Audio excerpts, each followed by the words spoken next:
दर्गाचे committee member Faheem Shaikh आपल्यासोबत आहेत. फहीम, काय म्हणणार, जी कारवाई झालेली आहे, दगडफेक झालेला आहे, पूर्ण इन्सिडेंट काय होता? जे दगडफेक झाली आहे, जी कारवाई, सगळ्यात पहिले तर जी कारवाई झाली ती सगळ्यात एकदम इल्लीगल तरीकेने झालेली.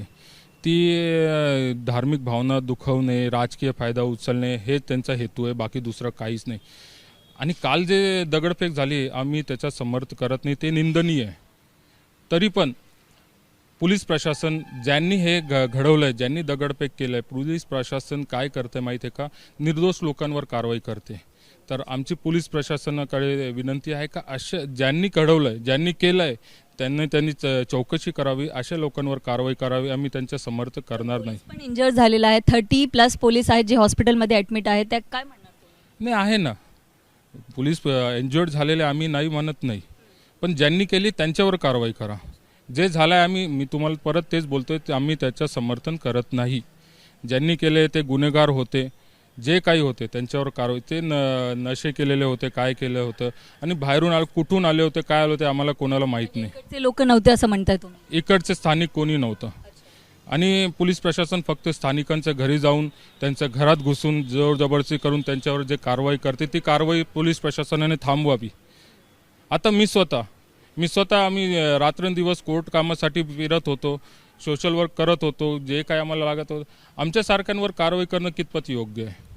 आम्ही पोलीस प्रशासनाला विनंती करतो, कधी चुकीची कारवाई केली आणि इशारा पण देतो, चुकीची कारवाई केली त्यांच्या विरोधात आम्ही कोर्टात दाद मागणार आहे. काय म्हणणार, ही जागा कोणाची आहे, कधीपासून इथे ही दर्गा होती? ही दर्गा सातपीर सरकारची 350 वर्षापूर्वीचा इतिहास आहे. आता सध्या आमच्याकडे तेवढंच उपलब्ध आहे. आमचे जे वडील वगैरे आहे त्यांचं म्हणणं हे खूप जुनी आहे, त्याच्यापेक्षा जुनी दर्गा आहे. तर आमच्याकडे सगळे पुरावे उपलब्ध आहे.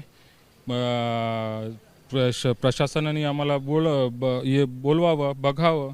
फक्त एकतर्फी कारवाई करून राजकीय पुढाऱ्यांच्या दबावाखाली त्यांनी जे कारवाई केली, आम्ही त्यांच्या विरोधात पण कोर्टात दाद मागणार आहे. असं म्हणत आहे की तुम्हाला नोटीस पण पाठवली होती 15 दिवसापूर्वी, ते तुम्ही अनधिकृत काढून घ्या.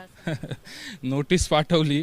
मनपा इतकी चतुर आहे, मनपाने एकदम बरोबर टाईम बघितलाय, सुट्ट्यांचे दिवस होते. आम्ही मनपा जे खत्री मॅडम आहे, आयुक्त जे आहे, त्यांच्या दालनात गेलो, त्यांना भेटायला गेलो. ते तर इतके आर्ग्यू होते, त्यांचं ॲटिट्यूड इतका असा होता का ते IAS ऑफिसर आहे का एखादे राजकीय पुढारी आहे ते आम्हाला समजत नव्हतं. ते डायरेक्ट आम्हाला बोलले, आम्ही लावलेली आहे, आम्ही कारवाई करणार, आम्ही तोडणार. अरे मॅडम, आमचं ऐकून तरी घ्या, आम्ही आलेलो आहे, आमचं ऐकून तर. ते ऐकायच्या मनस्थितीत नव्हते. त्यांना फक्त राजकीय दबावाखाली त्यांनी हे तोडक कारवाई केली, ती पूर्णपणे इल्लीगल आहे. आम्ही त्यांच्या विरोधात कोर्टात दाद मागणार आहे. कॅमेरा पर्सन हासिफ खानसह मी नम्रता दुबे, ABP माझा, नाशिक. ABP माझा, उघडा डोळे बघा नीट.